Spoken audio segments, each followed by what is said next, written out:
Welcome, everybody, to a writer's review brought to you by Camille's Harem. Not just a podcast for novice writers by novice writers, but also a YouTube channel by novice writers for novice writers. Because writing is an adventure, it's more fun with friends. And today I'm once again joined by Nathan, and we are going to do a review of this season's breakout show, I guess I would say. Like, it really has been one that's been garnering a lot of attention, and it's pretty awesome. The Rising of the Shield Hero.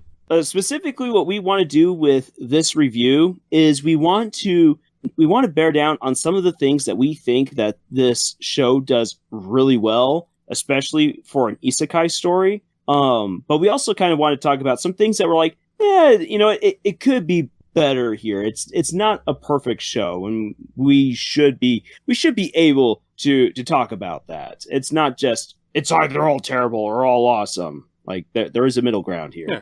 And we will represent that middle ground.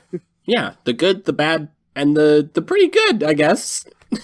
Yeah, because it overall it is pretty good. And if you haven't been watching it and you're looking, and you should. This is a very well thought out series. It is pretty, it is engaging. It is highly entertaining, and there is a lot going on to really make you think. So Nathan, what's one of the things that you really like or really appreciate about the Rising of the Shield Hero? One thing that I particularly really appreciate about Rising of the Shield Hero is the way they use the genre of isekai. And one way that they use this isekai is giving Nafumi this feeling of like a fish out of water. And one of my problems with a lot of isekai is that there's this character who exists in our world, and then suddenly they're in another world, whether that be through video game or through magical teleportation or whatever it may be. They're put into this new world, but it then becomes our world has like no bearing on the actual story, so to speak. Either that's through like how our world interacts with the isekai world, or how the main character interacts with the isekai world from our point of view, if that makes any sense.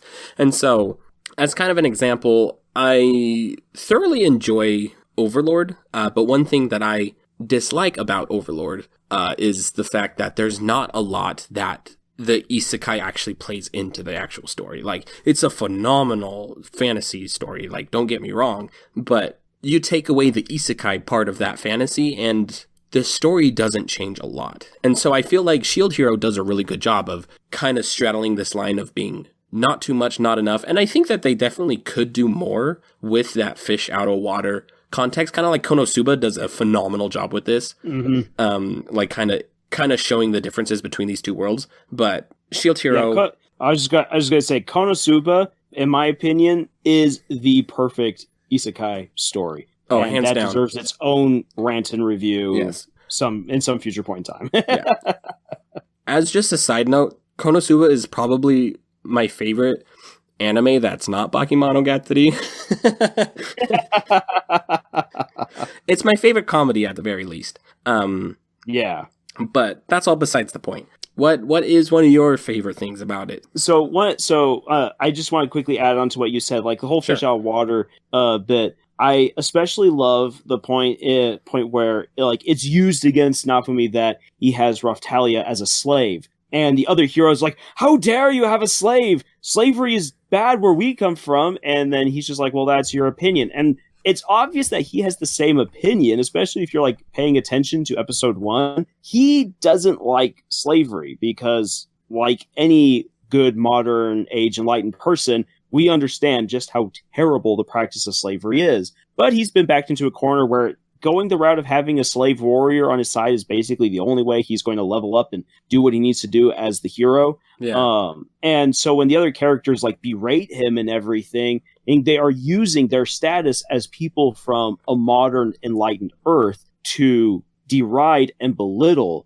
the Shield Hero. And the Shield Hero then has to knuckle on down in a very weird and awkward way and say, well, this is the hand I've been dealt and I'm going to do what I can with it.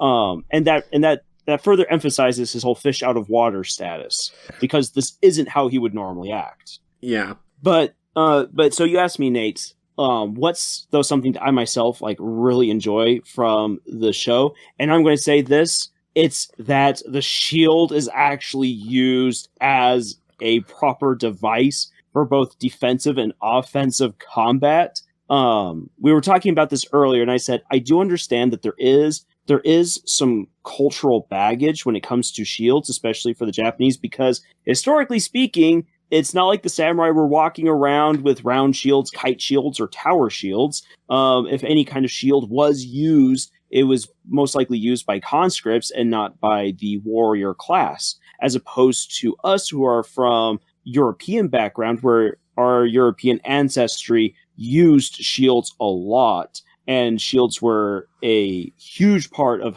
whatever kind of combat was being done. We look at the shield as an integral part of medieval armor, which the Rising of the Shield Hero takes place in a medieval Western setting, which at first is like super infuriating. Like, why do these people hate a guy who has a magical shield? I would love to have a magical shield myself. But it's once again, it's all part of the story, whether you like it or not. But what I really enjoy, though, is that Naofumi uses his shield in a variety of amazing ways. He really uses